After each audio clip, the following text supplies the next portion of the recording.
امیر حرم میں فقیر عجم، تو امیر حرم تو امیر۔ رمضان المبارک کا آخری عشرہ ہے، تاک رات ہے، مسجد کا پاکیزہ ماحول ہے، اولیاء اللہ کی قربت اور ان کا پڑوس ہمیں حاصل ہے۔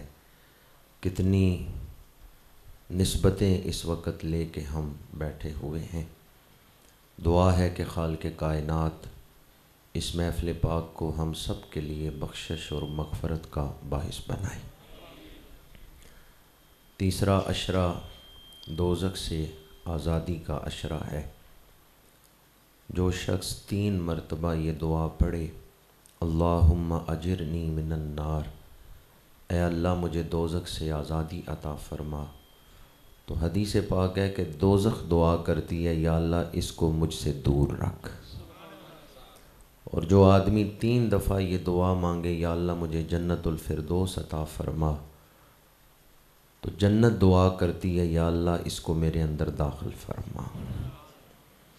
میرے آقا کریم مسجد نبوی میں تشریف لائے تو دیکھا ایک صحابی دعا کر رہے ہیں، اللہم اجرنی من النار۔ وہ بار بار یہی دعا کر رہے ہیں، اللہم اجرنی من النار، اللہم اجرنی من النار۔ جب وہ فارغ ہوئے تو میرے آقا کریم نے انہیں بلایا اور فرمایا تو صرف دوزخ سے آزادی مانگ رہا تھا، جنت کا سوال کیوں نہیں کرتا تھا کہ یا اللہ مجھے جنت عطا فرما؟ تو صحابی کی آنکھوں میں آنسو آ گئے اور عرض کیا یا رسول اللہ صلی اللہ علیہ وسلم، جنت پاکیزہ لوگوں کے رہنے کی جگہ ہے اور میں گندہ ہوں، میں جنت کے لائق نہیں ہوں، میں دوزخ سے بچ جاؤں تو اس پر ہی میں بڑا کامیاب ہوں، اس پر ہی میں بڑا خوش ہوں، میں جنت کے لائق نہیں، جنت مقام قرب الہی ہے، میں قرب الہی کے لائق نہیں۔ اس کی یہ بات سن کے میرے آقا کریم کی آنکھوں میں آنسو آ گئے۔ اسی اثناء میں جبریل نازل ہوئے اور عرض کیا یا رسول اللہ صلی اللہ علیہ وسلم، اس صحابی کو بشارت دے دیں اللہ نے اس کو بخشش عطا فرما دی ہے، وہ بڑا جلدی راضی ہو جانے والا ہے۔ دنیا میں بعض لوگ ایسے ہوتے ہیں جو ناراض ہوں تو ان کے بارے میں ہم کہتے ہیں بھئی یہ جلدی راضی ہونے والا نہیں، اس کی منتیں کرتے رہو یہ راضی نہیں ہوتا۔ لیکن اللہ تعالیٰ کی عظمت کیا ہے، شان کیا ہے، رحمانیت کیا ہے، یا سری الرضا اغفر لمن لا یملک الا الدعاء، اے جلد راضی ہو جانے والے اس پر کرم کر جس کے ہاتھ میں سوائے دعا کے اور کچھ نہیں ہے۔ یا سری الرضا، اے جلدی راضی ہو جانے والے، کوئی کوشش تو کرے، کوئی اس کی طرف توجہ تو کرے، وہ بڑی جلدی راضی ہو جاتا ہے۔ آج میں جس موضوع پر آپ کے سامنے گفتگو کر رہا ہوں وہ ہے سنت رسول صلی اللہ علیہ وآلہ وسلم۔ اللہ تعالیٰ نے ہمیں انسان بنایا ہے اور خدا چاہتا ہے کہ ہم انسان بن کے ہی زندگی بسر کریں، اس لیے اللہ تعالیٰ نے ہمیں کچھ حدود بتا دی ہیں کہ ان حدوں کے اندر رہ کے زندگی گزارنی۔ جب ہم ان حدوں کے اندر رہ کے زندگی گزارتے ہیں تو فرشتوں سے افضل و اعلیٰ، اور جب ہم ان حدوں کو توڑتے ہیں تو انسانیت کی حدوں کو توڑ کے ہم شیطانیت میں داخل ہو جاتے ہیں۔ اللہ تعالیٰ نے ہمیں انسان بنایا ہے اور خدا چاہتا ہے کہ ہم انسان بن کے ہی زندگی بسر کریں، اس لیے شریعت مطہرہ نے کچھ حدود متعین کی ہیں، یہ جائز ہے، یہ ناجائز ہے، یہ حلال ہے، یہ حرام ہے، یہ نجاست ہے، یہ طہارت ہے۔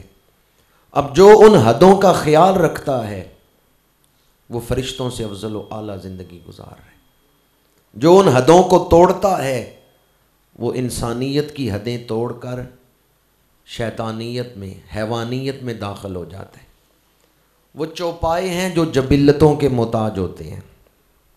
مثلاً پیاس لگی تو پانی کے لیے دوڑ پڑے، چاہے چھپڑ سے ہی پئیں. وہ تو نہیں دیکھتے کہ پانی ستھرا ہونا چاہیے. بکریاں دیکھتی ہیں کہ پانی فلٹر والا ہونا چاہیے. 2-3 بندے ہی بولے ہیں، کیا خیال ہے؟ بکریاں کہتی ہیں بھی پانی نیسلے کا ہونا چاہیے. وہ چھپڑ سے بھی پی لیتی ہیں. جبلتوں کے محتاج ہیں جانور. چوپائے جو ہیں جبلتوں کے محتاج ہیں. بھوک لگی ہے، چارے پر دوڑ پڑے. زمین اپنی ہے یا دشمن کی ہے، اس سے انہیں کوئی غرض نہیں. انہوں نے تو چارہ کھانا ہے، چاہے اپنے مالک کی زمین ہے چاہے کسی دوسرے کا باغ ہے. ان کو اس سے کوئی غرض نہیں. انہیں حلال حرام سے غرض نہیں. وہ جبلتوں کے محتاج. جس چیز کی ضرورت محسوس ہوئی اس کو حاصل کرنے کے لیے دوڑ پڑنا، یہ چوپایوں کا کام ہے، یہ جانوروں کا کام ہے. انسان کو اللہ نے جبلتوں کا محتاج نہیں بننے دیا. انسان کو عقل دی ہے اور پھر شریعت عطا فرمائی. انسان کو عقل عطا فرمائی اور پھر شریعت مطہرہ عطا فرمائی. مزید آسان کر کے عرض کر رہا ہوں، یہ زندگی ہم نے خود بنائی ہے.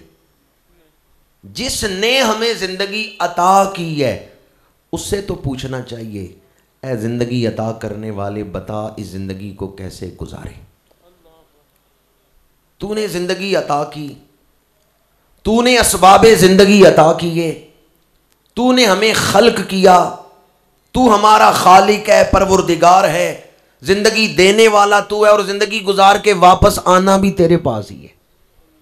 جا ہم کدھر رہے ہیں؟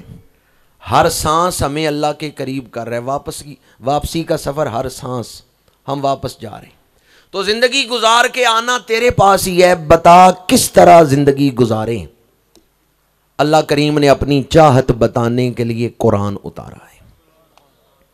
قرآن بتاتا ہے زندگی کس طرح گزارنی چاہیے. اللہ نے اپنی چاہت بتانے کے لیے قرآن اتارا ہے اور چاہت دکھانے کے لیے مصطفیٰ کریم کو بھیجا ہے. اگر یہ پڑھنا ہو کہ زندگی کس طرح گزارنی ہے، قرآن پڑھ لیں. دیکھنا ہو تو سنت مصطفیٰ کو دیکھ لیں. قرآن کی سمجھ آئے گی جب سنت مصطفیٰ کو پڑھیں گے. قرآن نے حکم دیا، حضور نے تشریح کر کے بتائی. قرآن نے لفظ عطا کیے، حضور نے ان کے معانی بتائے. حضور نے سمجھایا کہ اس آیت کا معنی کیا ہے، زندگی کس طرح گزارنی.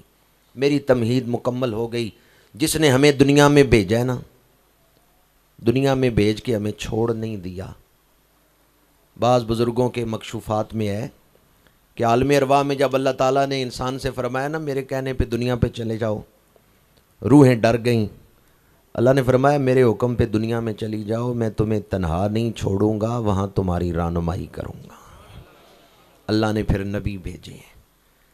ارواح سے فرمایا میرے حکم پہ دنیا میں چلی جاؤ، میں تمہیں تنہا نہیں چھوڑوں گا، ہر قدم پہ تمہارا ساتھ دوں گا.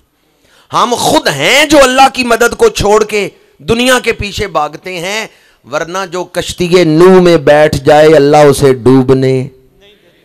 آج اس دور میں جو سنت مصطفیٰ کو اپنا لے وہ کشتی نوح میں بیٹھ گیا ہے. جس طرح طوفان آیا تو ہر جاندار ڈوب رہا تھا پانی میں، لیکن جو کشتی نوح میں بیٹھ گئے وہ بچ گئے. اسی طرح آج اس دور میں فتنوں کے طوفان کے اندر کوئی نجات چاہتا ہے تو کشتی سنت مصطفیٰ پہ بیٹھ جائے.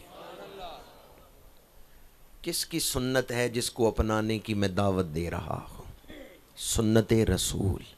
یہ رسول کون ہیں جن کی سنت اپنانے کی میں آپ کو دعوت دے رہا ہوں؟ ابھی اللہ نے دنیا نہیں بنائی، سارے نبیوں کی ارواح کو اکٹھا کر کے فرمایا میں تمہیں کتاب و حکمت دوں، نبوتیں دوں، پر یاد رکھو جب یہ میرا رسول آ جائے پھر اپنے کلمے نہیں پڑھانے، میرے رسول کا کلمہ پڑھنا ہے. لَتُؤْمِنُنَّ بِهِ وَلَتَنْصُرُنَّ. کیا شان ہے ان کی جو وجہ تخلیق کائنات. حضور باعث تخلیق کائنات بھی ہیں، باعث قیام کائنات بھی ہیں، اور باعث نجات کائنات بھی ہیں. قیامت کے دن مقام محمود پر کون ہوں گے؟ عسیٰ ان یبعثک ربک مقاما محمودا. میں ان کی سنت اپنانے کی آپ کو دعوت دے رہا ہوں، اللہ جن پہ درود بھیجتا ہے، فرشتے جن پہ درود بھیجتے ہیں، جبرائیل جن کا نام جپتے ہیں، جبرائیل جن سے محبت کرتے ہیں، میکائیل جن پہ درود پڑھتے ہیں، اسرافیل و اسرائیل جن پہ درود پڑھتے ہیں، ساتوں آسمانوں کے فرشتے میرے آقا کریم پہ درود بھیج رہے ہیں۔ تو درود پڑھے نہ پڑھے، تیرے کاندھوں پہ بیٹھے ہوئے فرشتے حضور پہ درود پڑھ رہے ہیں۔ الصلاۃ والسلام علیکہ یا رسول اللہ وعلی آلک و اصحابک یا حبیب اللہ۔ اللہ حضور سے پیار کرتا ہے، حضور سے یہ لفظ پیار آپ بھی بول دیں، اللہ کرے اس لفظ کا صدقہ اور پیار بڑھ جائے دل میں۔ سارے نبی حضور سے، سارے فرشتے حضور سے، پتھر حضور سے پیار کرتے ہیں۔ مسلم شریف کی حدیث ہے، حضرت جابر بن سامرہ روایت کرتے ہیں، انی لا اعرف حاجرا بمکہ کان یسلم علی قبل ان ابعث او کما قال۔ حضور نے فرمایا میں مکے کے اس پتھر کو جانتا ہوں جو اعلان نبوت سے پہلے میرے اوپر درود پڑتا تھا۔ پتھر حضور سے، نباتات درخت حضور سے، پرندے حضور سے، اونٹنیاں حضور سے، کائنات حضور سے پیار کرتی ہے۔ سرو آزاد حیران کھلوتا تے پیر زمین وچ گڈے، اونچا ہو رستہ ویکھے متے یار کدھروں سر کڈے۔ خواجہ غلام فرید کہتے ہیں کوٹھے تے چڑھ ویخ فریدا، گھر گھر لگی اگ، میں سمجھائی کہ میں ہی مٹھا، اے تے مٹھیا سارا جگ۔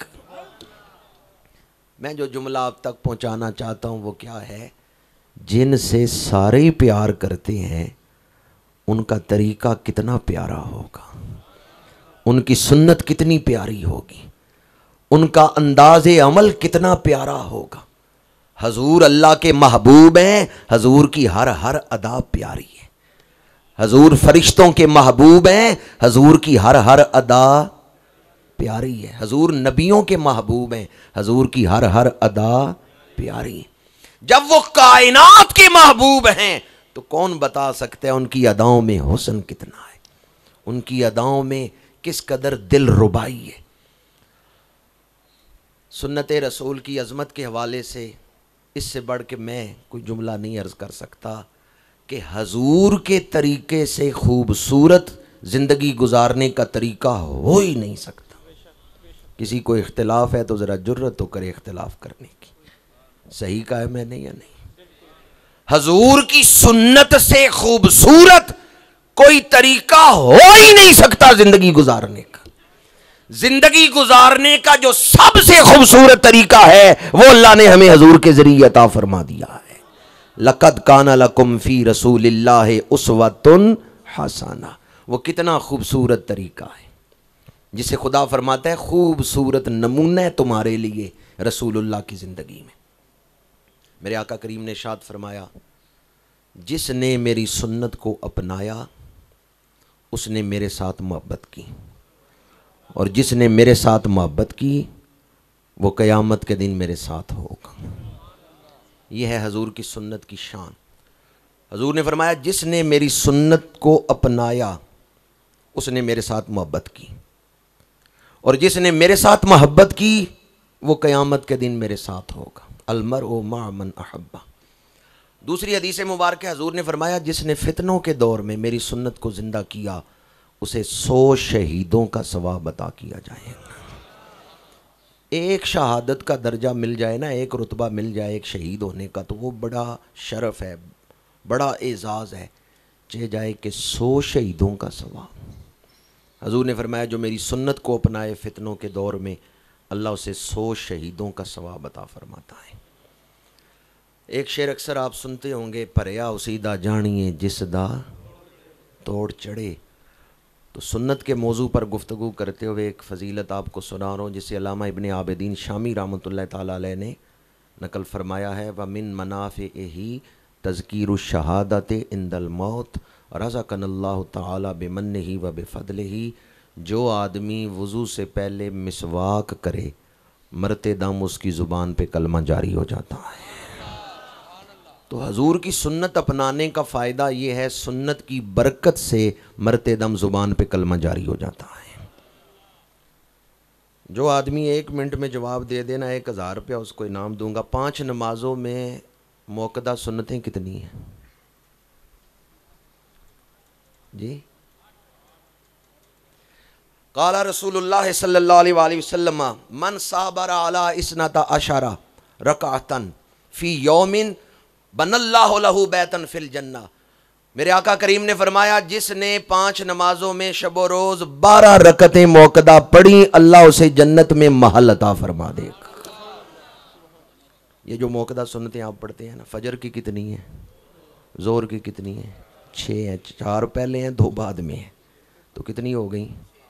8 ہو گئیں کل۔ پھر مغرب کی کتنی موقدہ سنتے ہیں؟ 2، 10 ہو گئیں۔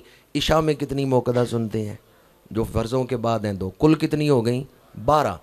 من صابر علی 12 رکعۃ، حضور نے فرمایا جس نے 12 رکعتیں موقدہ سنتیں روزانہ ادا فرمائیں، بن اللہ لہ بیتا فی الجنہ، اس نے روزانہ جنت میں ایک محل بنوا لیا ہے۔ اب مجھے یہ بتائیں اگر موقدہ سنتوں پر اتنی فضیلت ہے تو پھر فرضوں کی شان کیا ہو؟ جو سنت ادا کرتا ہے اللہ تعالیٰ اس کو اپنا قرب عطا فرما دیتا ہے۔ صرف اخروی فائدہ نہیں سنتوں کا، اب تک میں نے جو فضائل بیان کیے وہ روحانی فضائل ہیں کہ ایمان پر خاتمہ ہوگا، قیامت کے دن حضور کا قرب ملے گا، جنت میں محل ملے گا۔ سنت پر عمل کرنے سے دنیا میں بھی اللہ تعالیٰ کامیابی عطا فرماتا ہے۔ حضرت سیدنا فاروق اعظم رضی اللہ تعالیٰ عنہ کا دور خلافت ہے۔ حضرت ابو عبیدہ بن الجراح رضی اللہ تعالیٰ عنہ کو لشکر دے کے آپ نے بھیجا ہے۔ 1 مہینہ گزر گیا، شہر کا محاصرہ کیا ہے، جنگ نہیں شروع ہو رہی، راشن گھٹ رہا ہے، وہ پریشان ہیں۔ ادھر حضرت فاروق اعظم روز خبر لیتے ہیں تو آپ نے خط لکھوایا کہ 1 مہینہ ہو گیا، محاصرہ طویل ہو گیا ہے، شہر فتح نہیں ہو رہا، سبب کیا ہے؟ حضرت فاروق اعظم نے خط لکھوایا، فرمایا ابو عبیدہ بن جراح اپنے سپاہیوں کا مشاہدہ کرو، چیک کرو کون سی سنت ہے جو انہوں نے چھوڑ دی ہے۔ حضرت فاروق اعظم کا تجزیہ دیکھیں۔ حضرت فاروق اعظم فرماتے ہیں یقیناً تمہارے سپاہیوں نے کوئی سنت ترک کی ہے، اللہ نے اپنی مدد ہٹا لی ہے۔ تم حضور کی سنت اپناؤ، اللہ تمہیں رعب بھی عطا کرے گا، فتح بھی عطا کرے گا۔ چند دنوں بعد شاید فتح ہو گیا۔ حضرت فاروق اعظم کی طرف جوابی خط لکھا حضرت ابو عبیدہ بن جراح نے، اور اس خط میں لکھا فاروق اعظم آپ نے ٹھیک فرمایا تھا، میرے کچھ سپاہی ایسے تھے جنہوں نے مسواک کرنا چھوڑ دی تھی، یہ ایک سنت چھوڑ دی تھی۔ شارحین نے لکھا ہے تاریخ کے اس واقعہ کو بیان کر کے، جو حضور کی سنت اپناتا ہے اللہ اسے رعب بھی عطا کرتا ہے، مدد بھی عطا فرماتا ہے۔ یہ حضور کی سنت کی برکت ہے۔ جب کوئی حضور کی سنت اپنائے گا اللہ تعالیٰ اسے رعب بھی عطا فرمائے گا، دشمن پہ فتح بھی عطا فرمائے گا۔ اقبال نے نہیں لکھا کہ محمد سے وفا تو نے تو ہم تیرے ہیں، یہ جہاں چیز ہے کیا لوح و قلم تیرے ہیں۔ حضور کی سنتیں اپنانے کے 5 فضائل میں نے آپ کے سامنے بیان کیے کہ دنیا میں کامیابیاں بھی ملیں گی حضور کی سنت اپنانے سے۔ حضرت سفیان ثوری رحمۃ اللہ تعالیٰ علیہ بہت بڑے ولی ہیں، بڑے محدث ہیں، بہت بڑے عالم ہیں۔ آپ فرماتے ہیں جتنی خوشی میرے سینے میں ہے، جتنی اطمینان والی زندگی میں گزار رہا ہوں، اگر بادشاہوں کو پتہ چل جائے تو وہ تلوار لے کے میرے سر پہ کھڑے ہو جائیں کہ اس خوشی میں سے ہمیں بھی حصہ دو۔ پھر حضرت سفیان ثوری فرماتے ہیں جانتے ہو ایک اطمینان والی اور خوشی والی زندگی میں کیوں گزار رہا ہوں؟ اس لیے کہ میں ہر قدم اٹھانے سے پہلے دیکھتا ہوں میرے آقا کی سنت کیا ہے۔ حضرت سفیان ثوری فرماتے ہیں میری کامیاب زندگی، اطمینان والی زندگی اور خوش و خرم زندگی کا راز یہ ہے کہ میں سنت رسول کے مطابق زندگی گزار رہا ہوں۔ ایک نوجوان گیا فقیروں کے پاس، بابا جی دعا کریں میں گورنر بن جاؤں۔ مرید تھا، بزرگوں کو محبت تھی اس نوجوان سے، انہوں نے رات آہوزاری کر کے مصلی بچھا کے رو رو کے دعا مانگی۔ کچھ عرصے بعد وہ نوجوان گورنر بن گیا، نام تھا سردار عبدالرب نشتر۔ سردار صاحب گورنر بن گئے۔ گورنر بننے کے کچھ عرصہ بعد دوبارہ گئے فقیروں کے پاس، بابا جی دعا کریں اللہ سکون عطا کرے۔ فقیر نے کہکا مارا اور کہکا مار کے کہا وہ جس دن گورنری مانگنے آئے تھے اس دن سکون مانگ لینا تھا۔ سمجھے؟ فقیروں نے کہکا مارا، کہکا مار کے کہا تم تو گورنری مانگنے آئے تھے کہ گورنری مل گئی تو میں بڑا راضی ہوں، اس دن تو سکون کا ذکر ہی نہیں تم نے کیا کہ دعا کریں مجھے سکون ملے۔ سردار صاحب نے کہا بابا جی مجھے غلط فہمی ہو گئی، مغالطہ لگ گیا، میں سمجھتا تھا اس منصب میں سکون ہے، منصب مل گیا ہے سکون نہیں ملا۔ بزرگوں نے دوبارہ کہکا مارا، دوبارہ ہنسے اور دوبارہ کہکا مار کے کہا سکون آ ہی نہیں سکتا جب تک دل اللہ کا ذکر نہ کرے، سکون آ ہی نہیں سکتا جب تک زندگی سنت مصطفیٰ کے سانچے میں نہ ڈلے۔ بزرگوں نے کہکا مار کے کہا مغالطہ تمہیں ہی نہیں لگا، دنیا کوئی مغالطہ لگا ہوا ہے۔ ہم سمجھتے ہیں فلاں چیز مل گئی سکون مل جائے گا، وہ چیز مل جاتی ہے سکون نہیں ملتا۔ فلاں عہدہ مل گیا سکون مل جائے گا، وہ عہدہ مل جاتا ہے سکون نہیں ملتا۔ ہم یہ سمجھتے ہیں چیزوں میں سکون ہے جبکہ رب نے اعمال میں سکون رکھا ہے۔ الا بذکر اللہ تطمئن القلوب۔ جس کو بلڈ پریشر ہونا وہ نمک کم استعمال کرتا ہے، کیوں؟ نمک کھایا تو بلڈ پریشر بڑھ جائے گا۔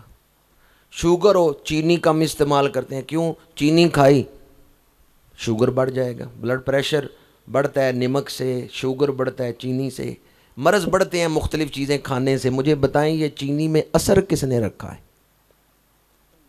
کس نے اثر رکھا ہے؟ مٹھاس کس نے رکھی ہے؟ نمک کے اندر اثر کس نے رکھا ہے کہ نمک بلڈ پریشر کو بڑھاتا ہے؟ یہ کوئی سوچنے والی بات تو نہیں ہے نا۔ کس نے اثر رکھا ہے؟ اللہ نے۔ جس رب نے چیزوں کے اندر اثر رکھا ہے اس رب نے اعمال کے اندر بھی اثر رکھا ہے۔ آپ چیزوں کے اثر کو مانتے ہیں، پیاس لگے پانی پئیں پیاس بجھ جائے گی، یہ پیاس بجھانے کی تاثیر پانی کے اندر کس نے رکھی ہے؟ بھوک لگے کھانا کھائیں، کوئی پھل کھا لیں، دودھ پی لیں، بھوک مٹ جائے، یہ ان چیزوں کے اندر بھوک مٹانے کی تاثیر کس نے رکھی ہے؟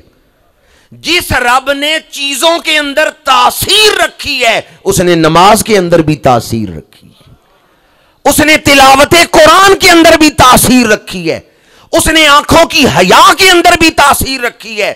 جس آنکھ میں حیا ہے اس دل میں ایمان ہے، جس آنکھ میں حیا ختم ہو جائے وہ دل فتنوں میں مبتلا ہو جاتا ہے۔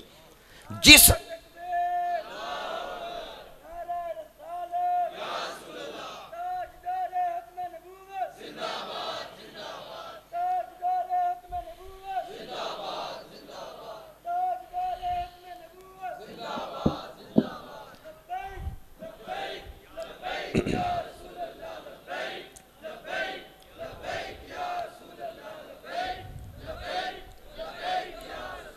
بڑا خوبصورت نعرہ نوجوان نے لگوایا لبیک یا رسول اللہ۔ پتہ ہے اس کا مطلب کیا؟ یا رسول اللہ، میں اذان ہو جائے تو اس وقت بھی کہتے ہیں لبیک یا رسول اللہ۔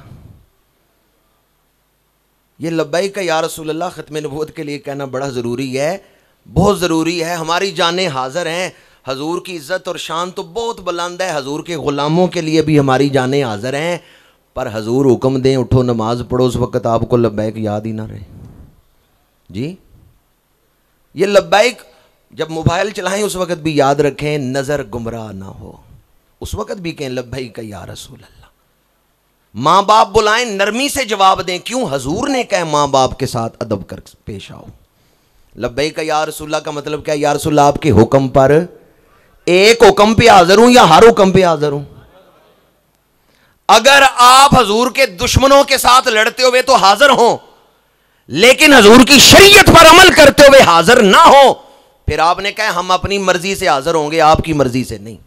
سمجھ آئیے میری بات؟ حضور کے دشمنوں کے ساتھ لڑنا ہو، آپ کے ہم حاضر ہیں، حضور کے نماز پڑھو، آپ کے ہم حاضر نہیں، اس کا مطلب ہے ہم اپنی مرضی سے حاضر ہیں۔ لبیک یا رسول اللہ کا تقاضا اس وقت پورا ہوگا جب حضور کے ہر حکم پر ہم حاضر ہیں۔ جس رب نے چیزوں میں اثر رکھا ہے اس رب نے اعمال کے اندر بھی اور بتایا ہے کہ اعمال میں نے اثر رکھا ہے۔ قرآن مجید کی آیتیں ہیں۔ ہر آدمی چاہتا ہے خوبصورت زندگی، اچھی زندگی، اطمینان والی زندگی۔ قرآن کہتا ہے من عمل صالحا من ذکر او انثی وهو مؤمن فلنحیینہ حیاتا طیبہ۔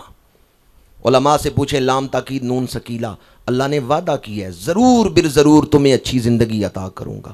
فلنحیینہ حیاتا طیبہ، میں ضرور تمہیں اچھی زندگی عطا کروں گا۔ یا اللہ ہم نے کرنا کیا ہے؟ فرمایا من عمل صالحا من ذکر او انثی وهو مؤمن، ایمان والا کام چنگے کرے، اعمال اچھے کرے، نیک عمل کرے، میں اسے اچھی زندگی عطا کروں گا۔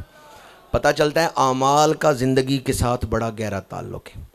کسی دوست سے پوچھے نا آج کل تو مسجد میں نہیں نظر آ رہا، وہ کہتے ہیں آج کل ذرا دکانداری کے حالات اچھے نہیں، میں زیادہ ٹائم دکان کو دے رہا ہوں۔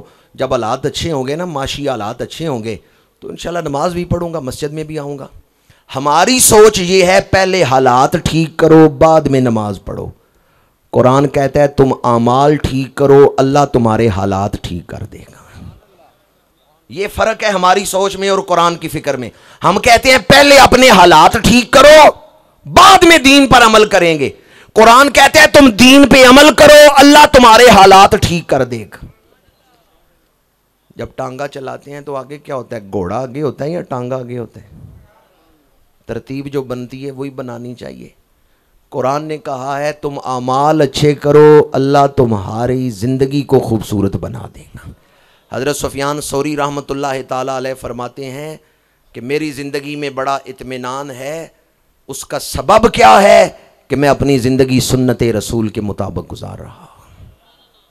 آپ نے اگر جوتے پہننے ہوں بایاں پیر پہلے پہن لیں، دایاں بعد میں پہنے، جوتے پہن لیا آپ نے لیکن خلاف سنت۔ اب اگر آپ دایاں پیر پہلے پہنتے بایاں بعد میں، جوتے بھی پہنے جاتے ثواب بھی مل جاتا۔ قمیض آپ نے پہننی ہے جس طرح چاہے پہن لیں، بایاں بازو پہلے ڈال لیں دایاں بعد میں، قمیض تو ڈال ہی لیں گے۔ لیکن اگر آپ ذرا رک جائیں سوچیں کہ حضور کا پسندیدہ طریقہ کیا ہے، دائیں طرف کو ترجیح دینا، تو پہلے دایاں بازو پہن لیں پھر بایاں بازو پہن لیں۔ قمیض اس طرح بھی پہنی جائے گی پر اس طرح پہنیں گے قمیض بھی پہنی جائے گی ثواب بھی عطا ہو جائے گا۔ کھانا آپ نے کھانا ہے، چاہے 4 انگلیوں سے لقمہ لیں چاہے پورے ہاتھ سے لقمہ لیں، چاہے بسم اللہ پڑھیں چاہے بسم اللہ نہ پڑھیں، کھانا آپ کھا سکتے ہیں۔ لیکن اگر بسم اللہ پڑھ کے 3 انگلیوں سے لقمہ توڑ کے منہ میں ڈالیں گے کھانا بھی کھایا جائے گا ثواب بھی لکھا جائے گا۔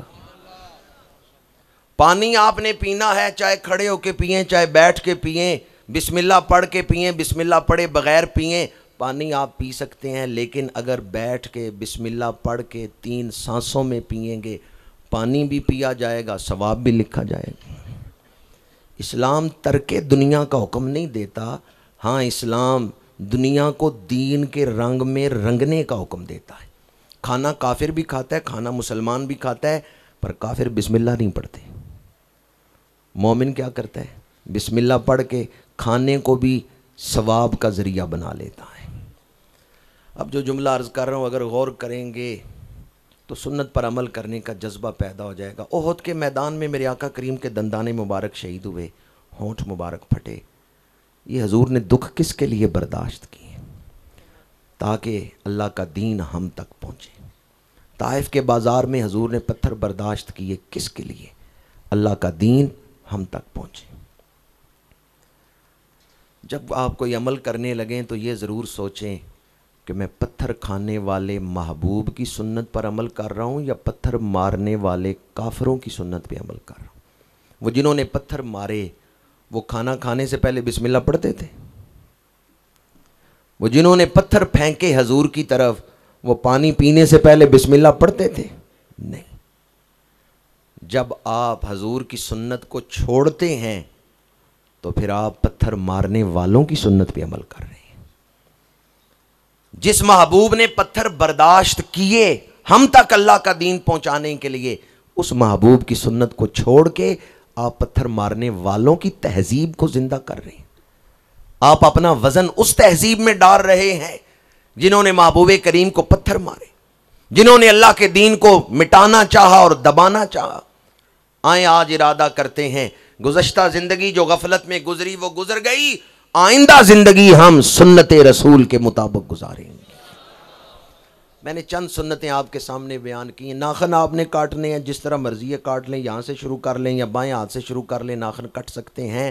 لیکن اگر آپ سنت کے مطابق دائیں ہاتھ کی انگشت شہادت سے شروع کر کے چھوٹی انگلی تک کاٹتے آئیں ناخن, پھر بائیں ہاتھ کی چھوٹی انگلی سے انگوٹھے تک, آخر میں دائیں ہاتھ کے انگوٹھے کے ناخن کاٹیں, ناخن بھی کٹ جائیں گے, ثواب بھی لکھ لیا جائے گا. اب جو نقطہ عرض کر رہا ہوں وہ بڑا قابل توجہ ہے. عام طور پہ جب سنت کا لفظ ہم بولتے ہیں تو یہ چیزیں ذہن میں آتی ہیں, بھی پانی کس طرح پینا ہے, کھانا کس طرح کھانا ہے, امامہ شریف باندھنا ہے یا سر ڈھانپنا ہے ٹوپی کے ساتھ, مطلقاً سر ڈھانپنا سنت ہے. یہ چیزیں ہمارے ذہن میں آتی ہیں کہ سنت سے یہی مضمون مراد ہے. یہ سنت کا ایک پہلو ہے. جس طرح یہ چیزیں سنت ہیں, امامہ شریف باندھنا, داڑھی شریف رکھنا, بیٹھ کے پانی پینا, بسم اللہ پڑھ کے پینا, جس طرح یہ چیزیں سنت ہیں, اسی طرح کسی دکھی کا دل خوش کرنا یہ بھی حضور کی. جس کی تسکین سے روتے ہوئے ہنس پڑے اس تبسم کی عادت پہ, کسی کا دل رکھنا بھی حضور کی. ایک مزدور آیا ہے حضرت سعد, مصافحہ کیا ہے حضور سے. میں سوچتا ہوں وہ کتنے خوش نصیب لوگ تھے جو اللہ کے رسول سے مصافحہ کرتے تھے, حضور کے ہاتھوں کو اپنے ہاتھوں میں لیتے تھے. حضور نے مصافحہ فرمایا, پھر حضور نے ہاتھ پکڑ لیے حضرت سعد کے. سعد تیرے ہاتھ اتنے کھردرے کیوں ہیں؟ ان کے ہاتھ کھردرے تھے, پھٹے ہوئے تھے. یا رسول اللہ میں مزدور ہوں, ابھی مزدوری کر کے آیا ہوں. تو مزدور کے ہاتھ کھردرے نہیں ہوں گے تو کیسے ہوں گے؟ انہوں نے عرض کیا یا رسول اللہ میرے ہاتھ اس لیے کھردرے ہیں, میں ابھی مزدوری کر کے آیا ہوں. میرے آقا کریم نے ان ہاتھوں کو اپنے دونوں ہاتھوں میں تھاما ہوا ہے, شفقت کا بوسہ عطا فرمایا ہے. جیسے باپ بیٹے کا منہ چوم لیتا ہے تو وہ شفقت کا بوسہ ہے. ایک مزدور کے ہاتھوں کو حضور نے شفقت کا بوسہ عطا فرمایا, اور قیامت تک آنے والے مزدوروں کے سر پہ عزت کا تاج پہنا دیا کہ اگر تم غریب ہو, مزدوری کر کے رزق کما رہے ہو, تو یہ نہ سوچنا, دل چھوٹا نہ کرنا کہ میں بھی کوئی سیٹھ ہوتا, میرے پاس بھی دولت ہوتی تو بیٹھ کے کھاتا, اینٹیں نہ اٹھاتا, مزدوری نہ کرنا پڑتی. دل چھوٹا نہ کرنا. اللہ کے رسول نے ایک مزدور کے ہاتھوں کو بوسہ عطا فرمایا. حضور نے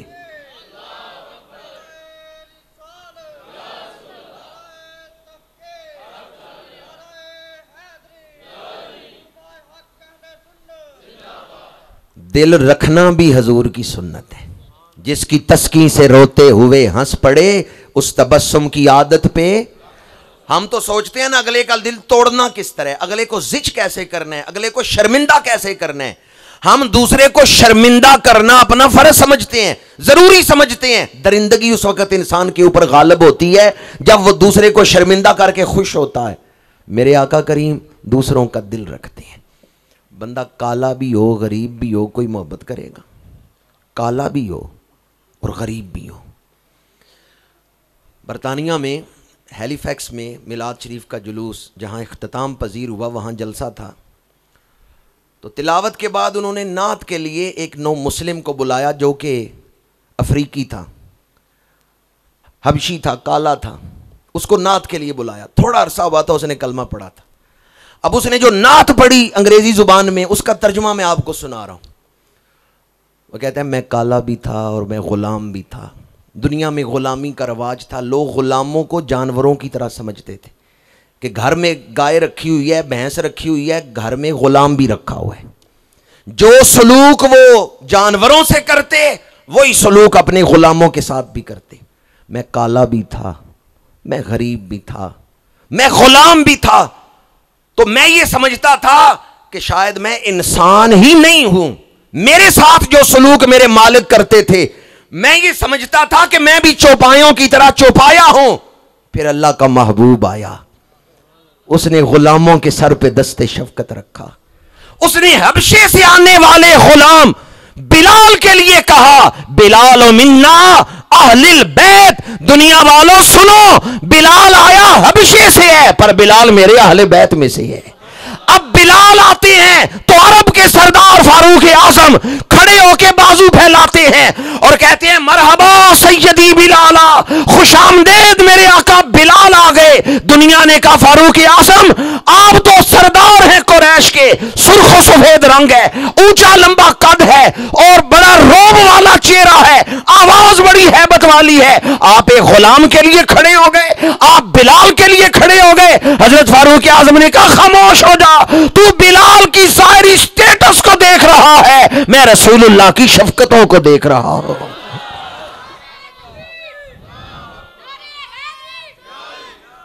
ہیلی فیکس میں اس نو مسلم نے کہا میں کیوں نہ اس محبوب کا میلاد مناؤں جس نے غریبوں کو بھی عزت عطا فرمائی ہے.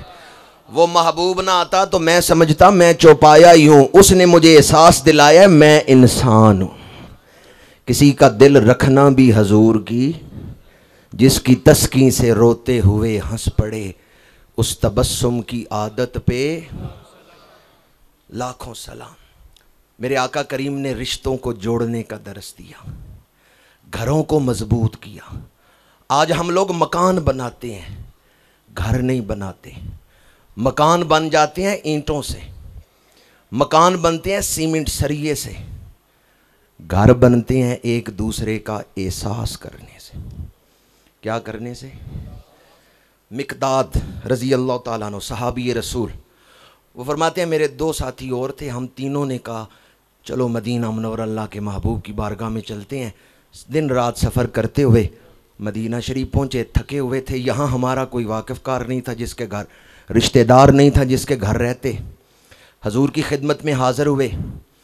حضور کے پاس ایک مہمان خانہ تھا. حضور نے فرمایا تم یہاں رہو، میں بھی تمہارے ساتھ یہاں رہوں گا. مقداد کہتے ہیں اس وقت مہمان خانے میں 3 بکریاں تھیں، تو حضور نے فرمایا ان کا دودھ دھو لیا کرو، استعمال کر لیا کرو، جو بچ جائے کچھ میرے لیے بھی رکھ دیا کرو. کیا شفقت ہے حضور کی. کل جہاں ملک اور جو کی روٹی غذا، اس شکم کی قناعت پہ. اب حضور کا معمول یہ تھا، حضور عشاء کے بعد کسی صحابی کے گھر تشریف لے جاتے ہیں، کچھ دیر دین سکھاتے ہیں، یا وہ دن ایسے تھے کہ انصار اپنے گھروں میں حضور کو بلاتے اور دین سیکھتے. مقداد کہتے ہیں میں اور میرے 2 ساتھی وہ مہمان خانے میں ٹھہرتے تھے، بکریوں کا دودھ دھو کے پی لیا اور ایک برتن میں حضور کے لیے بچا کے رکھ دیتے تھے. جب حضور تشریف لاتے تو حضور آہستہ آواز میں سلام کہتے، جو جاگ رہا ہے وہ سن لے، جو سویا ہوا ہے وہ بیدار نہ ہو. حضور آہستہ آواز میں سلام عطا فرماتے. یہ حدیث پاک میں ہے. اس سے پتہ چلتا ہے حضور دوسروں کا احساس کرتے، دوسروں کا. حضرت مقداد فرماتے ہیں حضور گھر تشریف لاتے نا، ہم سوئے ہوئے ہوتے، حضور آہستہ آواز میں سلام عطا فرماتے تاکہ کوئی جاگ رہے سن لے، نہیں تو اس کی نیند خراب نہ ہو. یہ 3ری دفعہ میں آپ کو یہ مسئلہ کیوں سمجھا رہا ہوں. جب ہم اجتماعی محفلیں کرتے ہیں نا، اعتکاف وغیرہ، تو اس میں ساتھی پاس سویا ہوا ہوتا ہے اور ہم اونچی آواز میں تلاوت کر رہے ہوتے ہیں. ساتھی پاس سویا ہوا ہوتا ہے اور 2-3 آدمی بیٹھ کے اونچی آواز میں باتیں کر رہے ہوتے ہیں. حضور تو سلام بھی آہستہ عطا فرماتے تھے. گھر میں جو جاگ رہے ہیں وہ سن لیں، جواب دے دیں، جو سوئے ہوئے ہیں ان کی نیند میں فرق نہ آئے، وہ آرام سے سوتے رہیں. مقداد فرماتے ہیں ایک رات عشاء کے بعد حضور ایک انصاری کے گھر تشریف لے گئے تھے. میں نے بکریوں کا دودھ دھویا، اپنے 2 ساتھیوں کو پلایا، اپنے حصے کا پیا، جو حضور کے حصے کا تھا وہ برتن میں رکھ کے لیٹ گیا. مجھے بھوک لگی ہوئی تھی، میرے 2 ساتھی سو گئے، مجھے نیند نہیں آئی. میں نے سوچا حضور تو ایک غلام ہی کے گھر گئے ہیں نا، انصاری جان سے بڑھ کے حضور سے محبت کرتے ہیں، تو یقیناً حضور کی خدمت میں کوئی کھانا بھی پیش کریں گے، کوئی دودھ بھی پیش کریں گے. تو یہ دودھ جو برتن میں نے حضور کا حصہ رکھا ہے، اس کی حضور کو کیا ضرورت ہے، چلو میں ہی پی لیتا ہوں.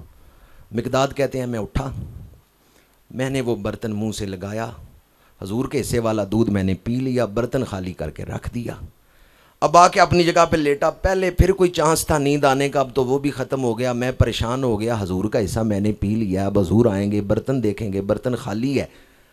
تو اگر اللہ کے رسول نے کوئی دعائے جلال فرما دی تو میں تو برباد ہو گیا. اب جو دودھ اندر چلا گیا تھا وہ میں باہر بھی نہیں نکال سکتا. پریشانی میں کروٹیں بدل رہا ہوں, ہائے میں نے کیا کیا, حضور کے حصے کا دودھ پی لیا حضور کی اجازت کے بغیر. مقداد کہتے ہیں اتنی دیر میں میں نے دیکھا حضور تشریف لے آئے. میں لیٹا ہوا تھا لیکن جاگ رہا تھا. حضور پہلے مسجد تشریف لے گئے اور 2 نفل ادا فرمائے. آج کل بہت ساری سنتیں ایسی ہیں جو ہم بھول گئے ہیں کہ یہ بھی سنت ہے. آپ میں سے کوئی ایسا شخص ہے جس نے سنت پہ عمل کیا ہو کہ سفر پہ جاتے ہوئے آخر میں گھر سے نکل کے مسجد میں آئے اور مسجد سے سفر شروع کرے, یا پھر سفر سے واپس اپنے پنڈ آئے تو پہلے مسجد میں جا کے نفل پڑھے اور پھر گھر جائے؟ کوئی اس سنت پہ عمل نہیں آج کل کرتا, حالانکہ یہ حضور کی سنت ہے. مقداد فرماتے ہیں حضور آئے, مسجد میں نفل پڑھے, پھر مہمان خانے میں آئے, وہ جو برتن تھا دودھ والا حضور اس کے قریب تشریف لے گئے, برتن خالی ہے. مقداد کہتے ہیں میں اب تڑپ رہا ہوں, حضور نے دعائے جلال فرمانی ہے اور میں نے برباد ہو جانا ہے. حضور نے برتن اٹھایا ہے, برتن خالی ہے, حضور نے کوئی دعائے جلال نہیں فرمائی. میں بد دعا کا لفظ نہیں بولتا, چونکہ جو حضور کی دعا ہے اس کے ساتھ بد کا لفظ نہیں بولا جا سکتا. دعائے جلال, برتن خالی تھا, اب حضور نے دعا کیا فرمائی؟ یا اللہ جو مجھے کھلائے تو اسے کھلا, جو مجھے پلائے تو اسے پلا. مقداد کہتے ہیں میں نے یہ دعا سن لی, اب میں اپنے جوش محبت کو قابو نہیں کر سکا کہ میں نے حضور کے حصے کا دودھ بھی پیا, لیکن حضور نے کوئی دعائے جلال نہیں مجھے دی, بلکہ حضور نے دعائے جمال ہی فرمائی ہے. یا اللہ جو مجھے کھلائے تو اسے کھلا, جو مجھے پلائے تو اسے پلا. مقداد کہتے ہیں میں اٹھا تامت باندھتے ہوئے, چھری پکڑی کہ ان بکریوں میں سے ایک بکری کو ذبح کرتا ہوں, گوشت بناتا ہوں اور حضور کی خدمت میں لا کے پیش کرتا ہوں. کہتے ہیں میں گیا, ایک بکری کو اٹھایا, پر میں حیران ہوا کہ تھوڑی دیر پہلے تو میں ان کے تھن دھو کے گیا تھا, دودھ تھن خالی تھے, لیکن اب میں نے بکری کو اٹھایا تو اس کے تھن دودھ سے بھرے ہوئے تھے. آیا میں اور نیت سے تھا, پر جب میں نے دیکھا بکری کے تھن دودھ سے بھرے ہوئے ہیں, میں نے کہا دودھ دھو کے حضور کی خدمت میں پیش کرتا ہوں, بکری کو ذبح کرنے کی تو ضرورت ہی نہیں. میں گیا, برتن لایا, دودھ دھویا, جھاگ اوپر ہے, یہ بھی حدیث میں ذکر ہے, تازہ تازہ دودھ دھویا تو برتن لبالب بھرا گیا جھاگ سے. میں دودھ لے کے آیا, یا رسول اللہ یہ آپ کے حصے کا دودھ. حضور نے بسم اللہ دودھ کچھ نوش فرمایا, کچھ بچایا, لو مقداد لے لو. نہیں یا رسول اللہ آپ اور پئیں. حضور اور 2 گھونٹ بھرتے ہیں, 3 بھرتے ہیں, لو مقداد. نہیں یا رسول اللہ آپ اور پئیں. مقداد کہتے ہیں دودھ حضور پی رہے تھے, دل میرا خوش ہو رہا تھا. کوئی عاشق ہی ہے جو سمجھے گا میں کیا کہہ رہا. دودھ حضور پی رہے ہیں, مقداد کہتے ہیں دل میرا خوش ہو. جب تیسری دفعہ حضور نے برتن مجھے واپس کیا نا, تو میں نے کہا نہیں یا رسول اللہ آپ اور دودھ پئیں. تو میں ہنسنے لگا, نہیں یا رسول اللہ آپ اور دودھ پئیں. میں مسکرایا, جب میں مسکرایا نا تو حضور نے فرمایا مقداد یہ تیری مسکراہٹ میں کیا راز ہے, کیوں مسکرا رہے ہو؟ مقداد کہتے ہیں اب میں قابو نہیں رکھ سکا, میں بیٹھ ہی نہیں سکا, میں زمین پہ لیٹ گیا. لیٹ کے میں کروٹیں, خوشی سے کروٹیں لے رہا ہوں. جسم جیسے بہت بندہ خوش ہوتا ہے نا, تو زمین پہ لیٹ کے کہتے ہیں پر سیٹے مارنے لگا اور ہنس رہا ہوں. حضور نے فرمایا مقداد اس قدر خوش ہو, وجہ کیا ہے؟ اب میں نے سارا واقعہ سنایا. یا رسول اللہ آپ کے حصے کا دودھ میں پی چکا تھا, آپ تشریف لائے, آپ نے دعا فرمائی, پھر میرے دل میں جذبہ ہوا میں ابھی حضور کے لیے کھانے کا انتظام کرتا ہوں. یا رسول اللہ میں گیا, بکری کے تھنوں میں دودھ دیکھا, میں حیران ہو گیا. میں نے کہا اللہ نے میری مدد کی ہے. میرے آقا کریم نے فرمایا مقداد تو سچ کہہ رہے, جب تجھے اپنی غلطی کا احساس ہو گیا اور تو غلطی کی تلافی کے لیے اٹھا, اللہ نے تیری مدد فرما دی, ورنہ اس وقت ممکن نہیں تھا کہ فوراً بکری کے تھنوں میں دودھ آ جاتا. جب تو نے اپنی غلطی کی تلافی کرنے کا احساس کیا, اللہ تعالیٰ نے تیری مدد فرما دی ہے. اور بہت سارے نکات اس حدیث میں ہے. احساس کی بات میں عرض کرنا چاہتا ہوں, جب برتن میں دودھ نہیں تھا تو حضور نے کوئی سخت دعا فرمائی ہے کہ جس نے یہ دودھ پیا ہے اس کا فلاں نقصان ہو، ایسا کیا حضور نے؟ بہت سارے والدین بھی بیٹھے ہیں، میں آپ کی خدمت میں عرض کروں گا اگر بیٹا کبھی غلطی کر بھی دے نا، بیٹے کو دعا نہ دیں. ماں باپ کی دعا بڑی جلدی قبول ہو جاتی. بعض اوقات مائیں غصے میں یا باپ غصے میں بددعا دے دیتا ہے، وہ بڑی جلدی قبول ہو جاتی. اس لیے اگر اولاد غلطی کر بھی دے اس وقت آپ بڑے پن کا اظہار کریں، اس وقت آپ وسعت قلبی کا اظہار کریں. یہ حضور کی سنت ہے. اس وقت احساس کریں اگر میں نے سخت دعا کی تو کہیں میری اولاد کا ہی نقصان نہ ہو، بعد میں پھر مجھے ہی پریشانی ہوگی. حضرت فاروق حضرت سیدنا مولا مرتضیٰ شیر خدا کرم اللہ وجہ الکریم آپ کے دور میں کوفے میں رات کا وقت ہے تو آپ نے اپنے بیٹے حسنین کریمین سے فرمایا ایک شخص اپنے خیمے میں رو رہا ہے، جاؤ جا کے اس کو اٹھا کے لاؤ. شہزادے گئے، وہ معذور تھا، اس کو فالج تھا، وہ آ نہیں سکتا تھا لیکن شعر پڑھتے ہوئے رو رہا تھا. حسنین کریمین گئے، دستک دی، اٹھایا اسے، واقعہ سنایا کہ حیدر قرار تمہیں بلا رہے ہیں، پیغام سنایا. اس نے کہا میں تو چل کے جا نہیں سکتا، مجھے اٹھا کے لے جائیں. اسے اٹھا کے لے آئے حسنین کریمین. حضور حیدر قرار نے فرمایا تو رو رو کے کیوں اللہ سے دعائیں کر رہے ہیں اور تجھے یہ فالج کیسے ہوا ہے؟ اس نے کہا ایک دن میرا اپنے باپ سے اختلاف ہوا تو میں نے اپنے باپ کو تھپڑ مارا، میں نے اپنے باپ پہ ہاتھ اٹھایا، میرے باپ نے مجھے جواب نہیں دیا، وہ چپ کر گیا. کچھ عرصے بعد میرا باپ حج کرنے گیا، کعبے کے سامنے کھڑا تھا کہ درد تازہ ہو گیا اور میرے باپ نے کہا جس ہاتھ سے میرے بیٹے نے مجھے مارا تھا یا اللہ اس کا ہاتھ ہی شل کر دے. ادھر میرے باپ نے بددعا دی، ادھر مجھے فالج ہو گیا. میرا باپ واپس آیا، اس نے میری ماں کو بتایا کہ یہ جو اس کو فالج ہوا ہے نا میری بددعا سے ہوا ہے. میں رات کو روتا تھا فالج کی وجہ سے تو میرا باپ اٹھ کے روتا تھا. میری ماں نے کہا اب کیوں روتے ہو، تو نہیں تو بددعا دی تھی کہ بیٹے کو فالج ہو جائے، اب تو روتا کیوں ہے؟ باپ نے کہا بددعا تو میں نے جذبات میں آ کے دے دی تھی لیکن بیٹا تو میرا ہی ہے، درد تو مجھے محسوس ہوتا ہے. پھر میرا باپ رو رو کے دعا کرتا تھا یا اللہ میرے بیٹے کو صحت دے، لیکن مجھے صحت نہیں مل رہی تھی. تو میری ماں نے کہا جہاں بددعا دی تھی وہاں جا کے دعا کرو، یعنی کعبہ شریف کے سامنے. میرا باپ سواری پہ بیٹھا، کوفے سے نکلنے لگا کہ سواری کی پشت سے گرا، گردن ٹوٹی، فوت ہو گیا. وہ واپس مکے جا کے دعا کر نہیں سکا اور رو کے وہ نوجوان کہتا ہے میرے باپ نے مجھے معاف کر دیا تھا، دعا بھی میرے لیے کرتا تھا لیکن اب اس کی دعا قبول نہیں ہو رہی تھی. حضور حیدر قرار نے 2 نفل پڑھے، دعا فرمائی، اٹھے، اپنی چادر اس مریض پہ ڈالی اور چادر اٹھا کے فرمایا اٹھ، اللہ نے تیری توبہ کو قبول فرما لیا ہے. یہ حضور حیدر قرار کی کرامت ہے. لیکن میں آپ کے سامنے جو عرض کرنا چاہتا ہوں وہ یہ ہے کہ غصے میں بددعا نہ دیں. بعض اوقات ماں باپ یا استاد بددعا دے دیتے ہیں. ہمارے ایک استاد تھے، وہ فرمایا کرتے تھے مجھے فلاں علم بھی آتا ہے، فلاں بھی آتا ہے، صرف، نحو، منطق، بلاغت سب کچھ آتا ہے، تجوید نہیں آتی. شاگردوں نے پوچھا تجوید کیوں نہیں آتی؟ انہوں نے کہا میں نے جب میں پڑھ رہا تھا تو ایک دن استادوں کی بے ادبی کی تھی تو میرے استادوں نے کہا جا تجھے یہ علم آئے ہی نہ. کہتے ہیں وہ ایسی بددعا لگی ہے، میں نے کوشش بھی کی، یہ علم نہیں مجھے آیا، تجوید نہیں مجھے آئی. تو میں آپ کی خدمت میں ایک تو یہ عرض کروں گا کوشش کریں کہ کوئی بزرگ ناراض ہو کے بددعا نہ دیں، اور اگر غلطی ہو جائے تو فوراً تلافی کی کوشش کریں.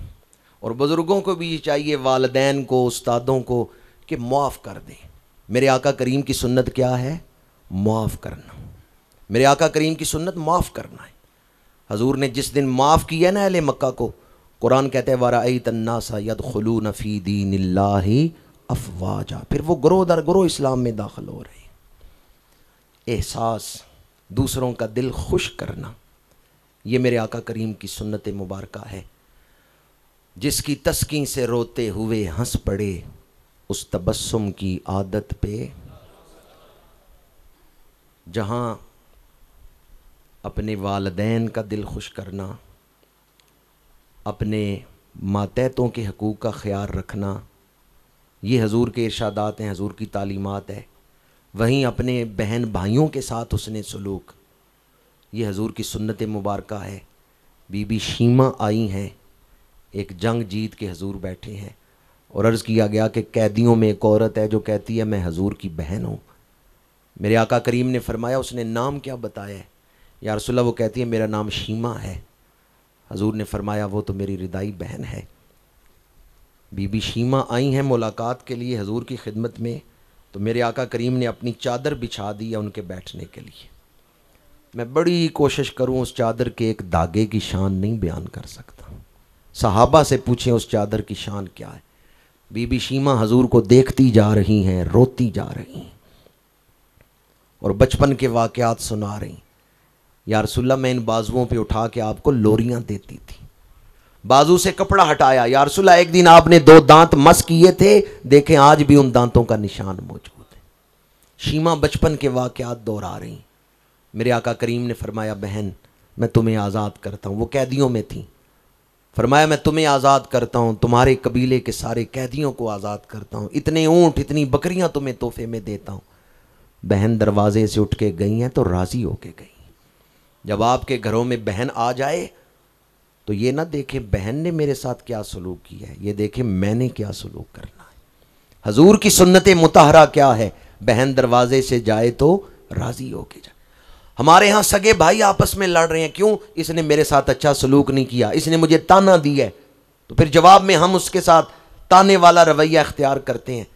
سلسلہ چشتیہ کے مشہور بزرگ ہیں حضرت پیر پٹھان رحمۃ اللہ تعالیٰ علیہ, آستانہ علیہ توسا شریف. وہ فرماتے ہیں کہ بیری کو کوئی پتھر مارے تو بیری جواب میں کیا دیتی ہے؟ بیر. آپ فرماتے ہیں کہ بیری نو کوئی پتھر مارے تے بیری دیوے بیر. سلیمان توسوی نو کوئی پتھر مارے تے اے کچھ نہ دیوے. فرمایا میں بھی اسے دعا دوں گا, جو مجھے پتھر مارے گا میں بھی اسے دعا دوں گا. برنگ عود ملے گی اسے میری خوشبو, اسے کہو کہ بڑے شوق سے جلائے مجھے. عود خوشبو ہے نا, اسے جلائیں تو مہک پھیلتی ہے. تو شاعر نے کہا ہے میں کوئی گندگی کا ڈھیر تو نہیں کہ جس میں پتھر مارو گے تو گندگی اڑے گی, میں تو عود ہوں, مجھے جلاؤ گے تو ہوا میں خوشبو پھیلے گی. برنگ عود ملے گی اسے میری خوشبو.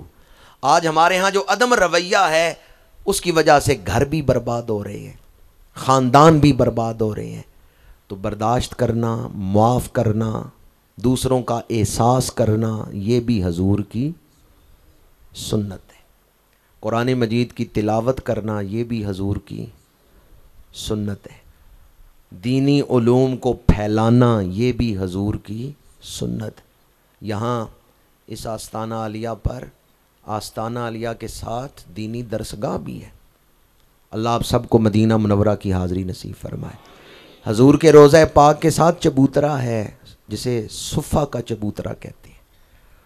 مسجد کئی دفعہ نئی تعمیر ہوئی, اب جو اس کی آخری تعمیر ہے اس وقت جو موجود ہے وہ ترکیوں کی ہے, لیکن کسی بھی حکمران نے اس چبوترے کو نہیں گرایا.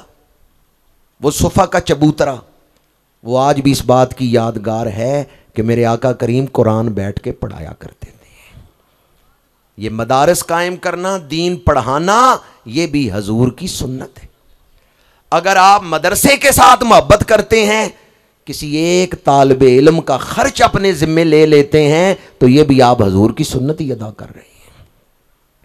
میں روز ہی تراویحوں میں یہ بات سوچتا ہوں کہ دنیا بھر میں قرآن پڑھا جا رہا ہے. جب تراویحوں میں کھڑا ہوتا ہوں قرآن پڑھا جا رہا ہے, سن رہا ہوں, تو میں سوچتا ہوں صرف ڈوڈا شریف میں نہیں پڑھا جا رہا, صرف گجرات میں نہیں پڑھا جا رہا, صرف کراچی اور لاہور میں اس وقت قرآن نہیں پڑھا جا رہا, بلکہ قرآن یورپ میں بھی تراویحوں میں پڑھا جا رہا ہے. امریکہ جہاں قرآن کو آگ لگائی گئی وہاں بھی تراویحوں میں قرآن سنایا جا رہا ہے. کفر کے جگر میں بیٹھ کے بھی قرآن کے حافظ تراویحوں میں قرآن سنا رہے ہیں. میں آپ سے پوچھتا ہوں, مجھے بتائیں پوری دنیا میں یہ حافظوں کی اتنی سپلائی کس نے کی ہے؟ یہ کس نے تیار کر کے دیے ہیں حافظ؟ یونیورسٹیوں نے, کالجوں نے اتنے حافظ تیار کر کے دیے ہیں جو ہر سال رمضان میں قرآن سناتے ہیں. کالجوں میں تو شعبہ کوئی نہیں جو حافظ تیار کر کے دے، یونیورسٹیوں میں تو شعبہ کوئی نہیں جو حافظ تیار کر کے دے۔ مشرق سے مغرب تک پوری دنیا میں ہر سال ماہ رمضان المبارک میں مسجدوں کے اندر جو حافظ قرآن سنا رہے ہیں وہ انہی مدرسوں کے پڑھے ہوئے ہیں۔ یہ ان مدارس کا فیض ہے کہ پوری دنیا کے اندر رمضان شریف میں قرآن سنایا جاتا ہے۔ لوڈ شیڈنگ ہوئی تو کئی جگہوں سے آواز آئی بجلی نہیں مل رہی، بجلی نہیں مل رہی۔ پوری دنیا میں کسی مسجد سے یہ آواز آئی ہے کہ حافظ نہیں مل رہے؟ پوری دنیا میں کہیں سے یہ آواز آئی ہے بھی اب رمضان میں ہم مصلی سننا چاہتے ہیں، ہمیں حافظ نہیں مل رہا؟ اتنے حافظ کس نے تیار کیے؟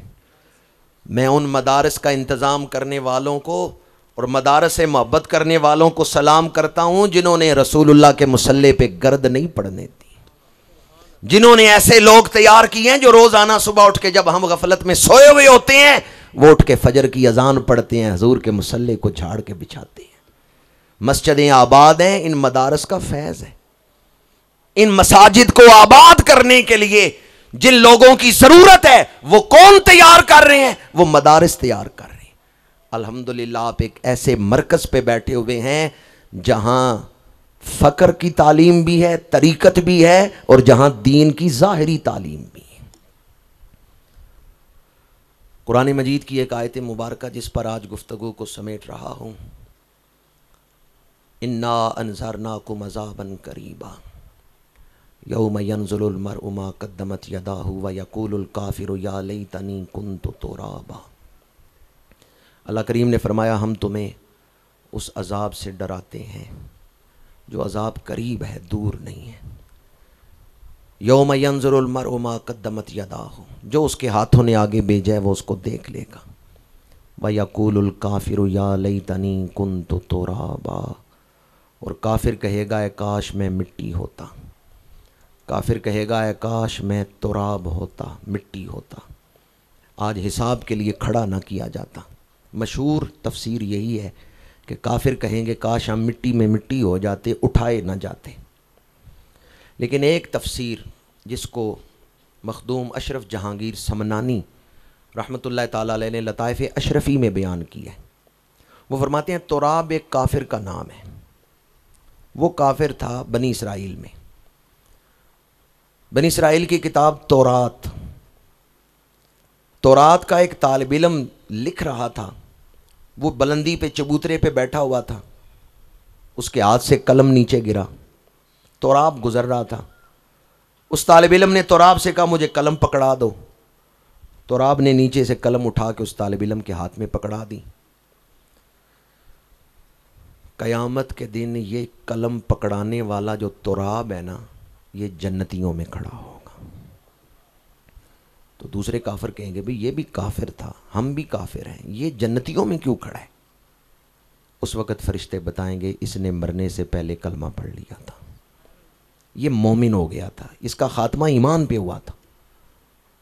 دوسرے کافر کہیں گے اس کے کلمہ پڑھنے کا باعث کیا بنا؟ زندگی تو ساری کفر میں گزری ہے، موت سے پہلے کیسے اس نے کلمہ پڑھ لیا؟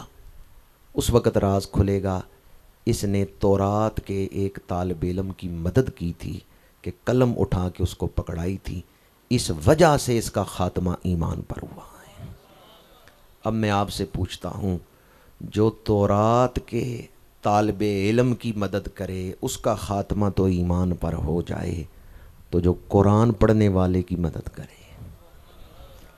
توراب نے قلم خرید کر دی تھی یا طالب علم کی قلم ہی اٹھا کے پکڑائی تھی؟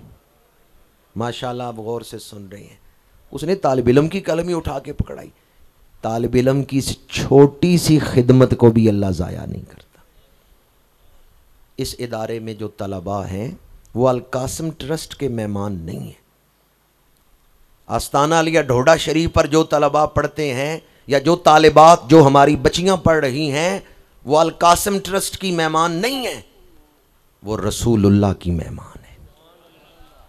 وہ طالب علم بچے اور بچیاں حضور کے مہمان ہیں، القاسم ٹرسٹ والے حضور کے مہمانوں کی خدمت کر رہے ہیں۔ اگر آپ ان طلباء سے محبت کرتے ہیں تو کس سے محبت کر رہے ہیں؟ حضور کے مہمانوں سے محبت کر رہے ہیں۔ گزشتہ درس میں جب میں پچھلی 23ویں رات میں آیا تو زیارت نبوی صلی اللہ علیہ وآلہ وسلم کے موضوع پر میں نے گفتگو کی تھی۔ حضور کی زیارت کے لیے جو وظائف ہیں ان میں سے ایک وظیفہ یہ ہے کہ اگر کوئی دین کے طلباء سے محبت کرے حضور خوش ہو کے اپنی زیارت عطا فرما دیتے ہیں۔ سلطان محمود غزنوی ہماری تاریخ کا بہت بڑا حکمران، آج بھی جس کے نام میں ایک رعب اور دبدبا ہے۔ 3 شخص سلطان کے ذہن میں رہتے تھے جو اس کو پریشان رکھتے تھے۔ ایک تو بعض لوگوں نے اس کے شجرے میں تان کیا کہ تو سبکتگین کا بیٹا نہیں ہے۔ دوسرا، علماء نبیوں کے وارث ہیں یا نہیں، اس حدیث پر العلماء ورثۃ الانبیاء کئی مناظرے اس کے دور میں ہوئے تھے۔ اور تیسرا کہ مجھ جیسے گناہگار کی بھی حضور شفاعت فرمائیں گے، قیامت کے دن میرے جیسے گناہگار کی بھی حضور شفاعت کریں گے۔ یہ 3 چیزیں اکثر اس کے ذہن میں آتی تھیں، اپنے شجرے کے بارے میں کہ میں سبکتگین کا بیٹا ہوں یا نہیں، بعض لوگوں نے طعنہ کیا تھا اس کے شجرے پر، علماء نبیوں کے وارث ہیں یا نہیں، کیا مجھ جیسے گناہگار کی بھی حضور شفاعت کریں گے یا نہیں۔ سلطان محمود غزنوی نے ایک طالب علم کی مدد کی، اس طالب علم کو سرکاری خرچے پہ پڑھانے کا اعلان کیا۔ واقعہ تفصیل سے نہیں سنا رہا، آمدم برسر مطلب سلطان نے تحریر لکھ دی کہ جب تک یہ طالب علم پڑھتا رہے اس کا خرچ میرے خزانے سے دیا جائے۔ جس دن اس نے طالب علم کا خرچ اپنے ذمے لیا اسی رات خواب میں حضور کی زیارت ہو گئی۔ سلطان کے ذہن میں شک کتنے تھے؟ حضور نے ایک جملہ بولا اور تینوں شک نکال دیے۔ فرمایا اے سبکتگین کے بیٹے، تو نے میرے وارث کی خدمت کی ہے، قیامت کے دن میں تیری شفاعت کروں گا۔ سلطان نے کہا سبحان اللہ، شک میرے دل میں تھے، علم مدینے والے کو ہے۔ شاہ عبدالعزیز فرماتے ہیں حضور اپنی ساری امت کے ایمان سے واقف ہیں، ہر مومن کے سینے سے واقف ہیں کہ اس کے دل میں خیالات کون سے آتے ہیں، اس کا ایمان کس مقام پہ ٹھہرا ہوا ہے، حجابات کون سے ہیں، رکاوٹیں کون سی ہیں۔ حضور اپنے امتی کے تمام اعمال سے، خیالات سے واقف ہیں، اور جب جاتے ہیں پردے ہٹا کر اس کے ایمان کو عروج عطا کر دیتے ہیں۔ حضور نے ایک جملہ بولا اور سلطان کے ذہن سے سارے شک نکال دیے۔ فرمایا اے سبکتگین کے بیٹے، پہلا شک نکل گیا، تو نے میرے وارث کی خدمت کی ہے۔ دوسرا شک نکل گیا، قیامت کے دن میں تیری شفاعت کروں گا۔ تیسرا شک نکل گیا۔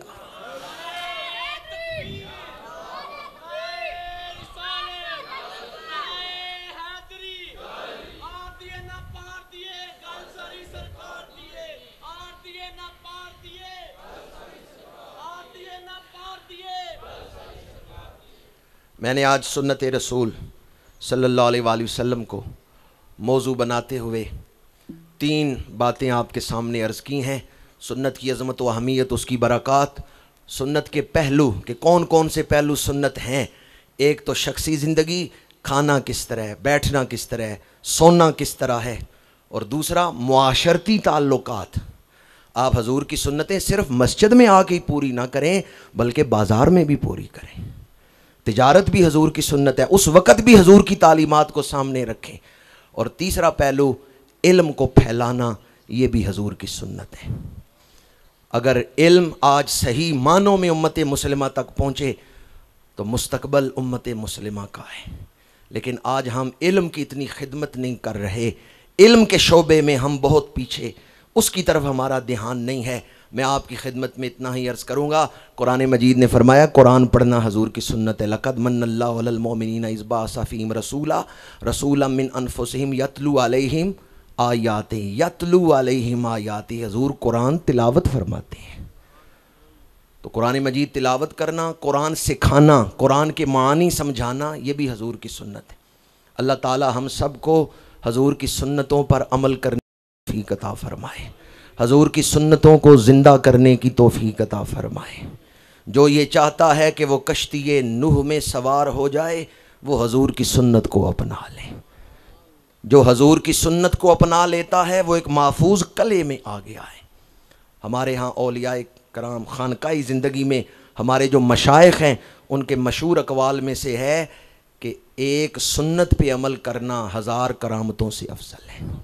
سنت کی پابندی کرامت دکھانے سے افضل اور اعلیٰ ہے۔ حضرت ابو الحسن خرقانی فرماتے ہیں، حضرت امیر کلال کا فرمان ہے، اور کئی مشائخ کے یہ فرمودات میں ہے، کوئی آدمی جتنے مرضی نوافل پڑھ لے اور پانی میں کھڑا ہو جائے کہ مچھلیاں اس کی پنڈلی سے گوشت نوچ کے لے جائیں، لیکن سنت رسول پہ عمل کرنے والا نہیں تو وہ اللہ کا ولی نہیں ہو سکتا۔ کوئی ہوا میں اڑتا ہوا ہے لیکن سنت پہ عمل کرنے والا نہیں، وہ اللہ کا ولی نہیں ہو سکتا۔ ولایت کا دروازہ سنت رسول کی اتباع سے کھلتا ہے۔ جہاں کہیں زندگی میں خلاف سنت عمل ہو وہاں اپنی اصلاح کر کے آئیں، آج ارادہ کریں گزشتہ زندگی جو غفلت میں گزری وہ گزر گئی، آئندہ زندگی ہم حضور کی سنت کے مطابق گزاریں گے۔ سنت میں سکون ہے، سنت میں کامیابی ہے، قوت عشق سے ہر پست کو بالا کر دے، دہر میں اسم محمد سے اجالا کر دے، وما علینا الا البلاغ المبین۔ سبسکرائب کیجئے ہمارا چینل اور دبائیں اس بیل آئیکن کو تاکہ آپ کو ریگولر نوٹیفیکیشن اپڈیٹس مل سکیں۔